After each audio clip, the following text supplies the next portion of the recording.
నదుల్లో ఇసుక తోడేళ్ళు, రాష్ట్రంలో జోరుగా అక్రమ దందా, సర్కారు ఆదాయానికి భారీగా గండి. గోదావరి, మంజీరా, కృష్ణా నదుల్లో అధికారిక ఇసుక క్వారీలు, ఎక్కడికక్కడ అంతా కుమ్మక్కు, అడ్డగోలుగా దోపిడీ. లారీల్లో నింపే ఒక్కో అదనపు బకెట్కు 1500 చొప్పున వసూలు. అసలు ఆన్లైన్ ఆర్డర్ కాపీ లేకుండానే తరలింపు. లారీకి ఏకమొత్తంగా 50,000 వరకు దోచేస్తున్న కాంట్రాక్టర్లు. ఒక ఆర్డర్ కాపీ మీద 3-4 ట్రిప్పుల్లో సరఫరా. ప్రజాప్రతినిధుల అండదండలు చూసి చూడనట్టుగా అధికారులు. ఉచితం ముసుగులోనూ అక్రమాలు. రోజుకు 50 కోట్ల దందా. తెలంగాణలో ఇసుక దందా జోరుగా సాగుతుంది. చాలా రీచ్ల వద్ద సీసీ కెమెరాలు లేవు, ఉన్నత స్థాయి పర్యవేక్షణ లేదు. దీంతో ఎక్కడికక్కడ ప్రజాప్రతినిధులు, అధికారులు, సిబ్బంది, కాంట్రాక్టర్లు కుమ్మక్కై ఇష్టారాజ్యంగా ఇసుకను తోడేస్తున్నారు. ఒక్క రోజులోనే ₹1,00,000 విలువైన ఇసుకను అక్రమంగా తరలించేస్తున్నారు. ఆ మేరకు సర్కారు ఆదాయానికి గండి కొడుతున్నారు. అధికారిక ఇసుక రీచ్లకు రాష్ట్రంలోని 32 అధికారిక రీచ్ల వద్ద అక్రమాలు జరుగుతున్నాయని లారీ డ్రైవర్లు చెబుతున్నారు.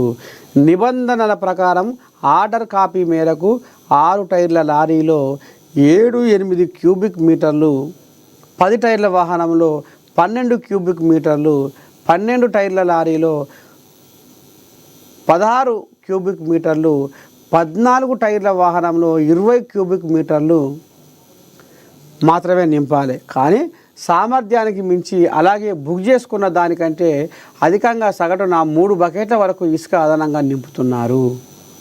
బకెట్కు 1500 చొప్పున వసూలు చేస్తున్నారు. కొన్ని రీచ్ల వద్ద ప్రభుత్వ, ప్రైవేటు సిబ్బంది లారీల్లో అదనంగా ఇసుక నింపుకుపోవాలని, అందుకు డబ్బులు చెల్లించాలని ఒత్తిడి చేస్తున్నారు. కొన్ని చోట్ల ఇసుక లోడింగ్ సమయంలో ఒక్కో లారీకి 1000-1500 వరకు అక్రమంగా వసూలు చేస్తున్నట్లు ఆరోపణలు ఉన్నాయి.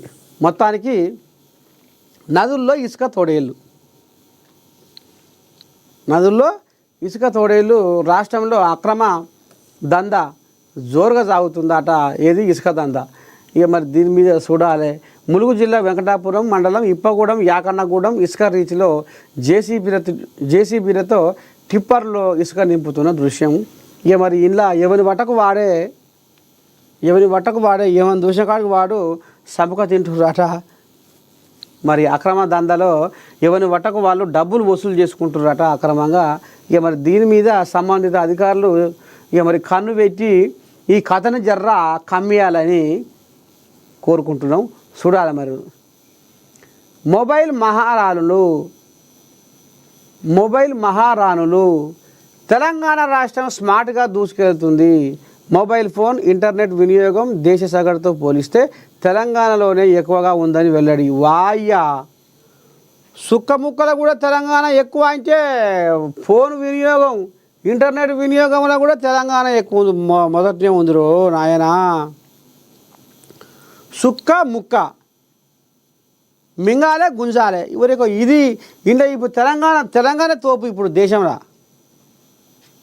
మాంసం తినుట్లా, మురుగ ముక్క కాంచి గుంజుట్లా ఇప్పుడు తెలంగాణ తోపు. మొదటి వరుసలో ఉన్నాం మనం తెలంగాణలో. అంటారుగా తెలంగాణ వాళ్ళం, దిల్దార్ వాళ్ళం అని. వీళ్ళకి ఏం లేదు, సంపుడు, గుద్దుడు, మింగుడు ఇదే ఉండాలి. ఇక ఇంట్లో ఇప్పుడు మొబైల్ ఫోను, ఇంటర్నెట్ వినియోగంలో కూడా దేశ సగటుతో పోలిస్తే తెలంగాణలో ఎక్కువ వాడుతున్నారట. ఇది అమ్మని స్వామి రంగా నీట్లలో తెలంగాణ. ఆన్లైన్ బ్యాంకింగ్ లావాదేవీలు, యూపీఐల ద్వారా నగదు చెల్లింపులు తెలంగాణలోనే ఎక్కువగా జరుగుతున్నాయని సర్వేలో తేలింది. వాయ్యా, తెలంగాణ బాగానే దూసుకుపోతుంది రో.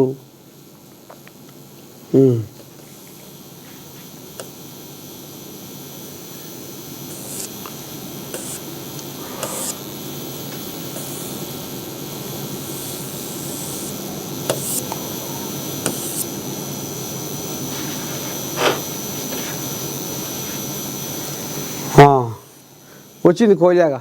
జీఎస్టీ కుంభకోణంపై సిఐడి విచారణ వేగవంతం.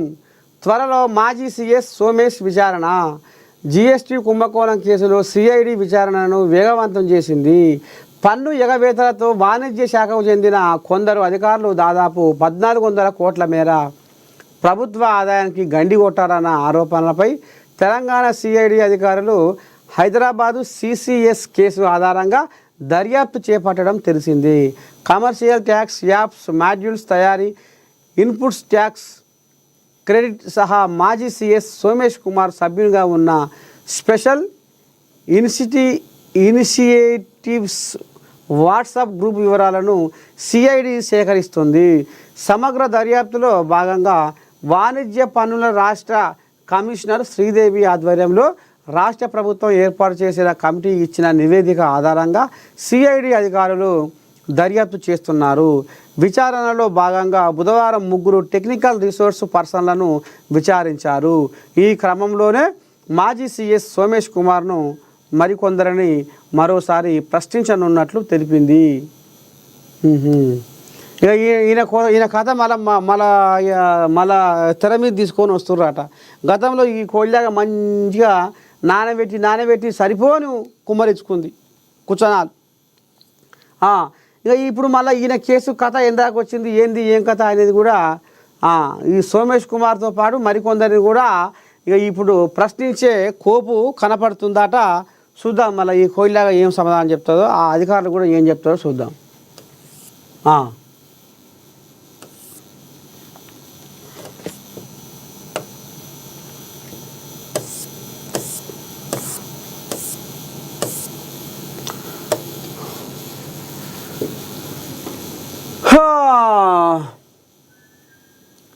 బ్యాగులో యువతి మృతదేహం పూర్తిగా కూలిన స్థితిలో 10 రోజుల క్రితం హత్య, కట్టుబొట్టు ఆధారంగా ఉత్తరాది మహిళ అని అనుమానం. హైదరాబాదులోని బాచుపల్లిలో ఘటన, పోలీసుల దర్యాప్తు. అయ్యా సంపి బ్యాగులు పెట్టిట 10 రోజుల ఆట. అబ్బాబాబాబాబాబా.